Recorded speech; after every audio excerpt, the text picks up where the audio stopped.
खड़ी मूर्ति की पूजा कर रहे हो, वो भी मूर्ति, एक पड़ी मूर्ति की, एक खड़ी मूर्ति की। ये शंकर भगवान की मूर्ति है, ये बड़े पीर साहब का या निजामुद्दीन औलिया का मजार है, ये अहमद रजा खां का मजार है। ये खड़ी मूर्ति है, ये पड़ी है। जो काम इस पे हो रहा है वही काम तो इस पे भी हो रहा है, वरना मुझे बता दो। हिंदू चुनरी चढ़ाए मूर्ति पे तो काफिर, तुम चादर चढ़ाओ तो पक्के मुसलमान, वो हार डाले तो काफिर, तुम फूल बरसाओ तो पक्के मुसलमान।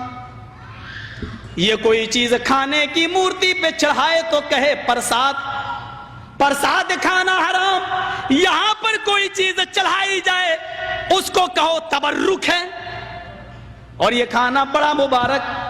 हिंदू मूर्ति धोकर उसका पानी पिए और कहे कि ये गंगा जल से ज्यादा पाक पवित्र है, इससे बीमारियां सही हो जाती हैं। मुसलमान और उसके मौके पर कब्र धोकर पानी उसके बोतलों में भरे और कहे कि इसके आगे तो जमजम भी फेल है, तो ये पक्का मुसलमान। जो काम इस पे हो रहा है वही काम तो इस पे हो रहा है। और आज मैं फतवा देने का आदमी नहीं हूं, लेकिन आज जज्बात में हूं, मैं ये फतवा दे के चला जाता हूं। मेरे प्यारे साथियों, अल्लाह की कसम, अगर भारत के और पाकिस्तान के, हिंदुस्तान और पाकिस्तान के, हिंदुस्तान का ये 20 करोड़ मुसलमान और पाकिस्तान का वो 15 करोड़ 10 करोड़ मुसलमान, अगर ये चादर चढ़ाने के बाद, चुनरी चढ़ाने के बाद, तबर्रुक खाने के बाद अगर ये जन्नत के अंदर चला गया, तो काबे के रब की कसम खा के कहता हूं कि भारत का 60 करोड़ हिंदू भी एक एक करके जन्नत में चला जाएगा। और अगर भारत का हिंदू जन्नती नहीं है तो इतना याद रखना कि फिर तुम अपने मुसलमान होने का सर्टिफिकेट पेश करो। तुम वो जहन्नम में क्यों जाएगा? अगर वो इन कामों की वजह से जहन्नम में जा रहा है तो तुम ये काम क्यों कर रहे हो? तुम्हारे अंदर ये काम क्यों पाए जा रहे हैं? तुम भी तो वही काम कर रहे हो। अरे उसने तो फिर भी मूर्ति लगा रखी है, तुमने तो पता नहीं किसको गाड़ दिया और नाम ही उसके बदल दिए। अल्लाह जाने उसमें हकीकत में वो है भी या नहीं है। मस्जिद में हूं, अल्लाह के घर में, अल्लाह के घर से बड़ी कोई जगह नहीं होती है।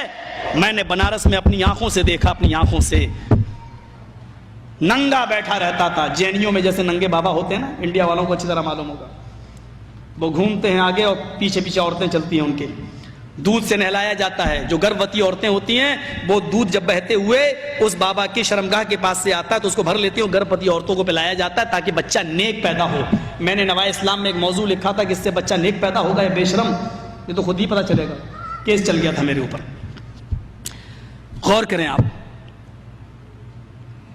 नंगा बैठा रहता था, एक टाइम की नमाज नहीं पढ़ता था, उसको वुजू बनाना नहीं आता था।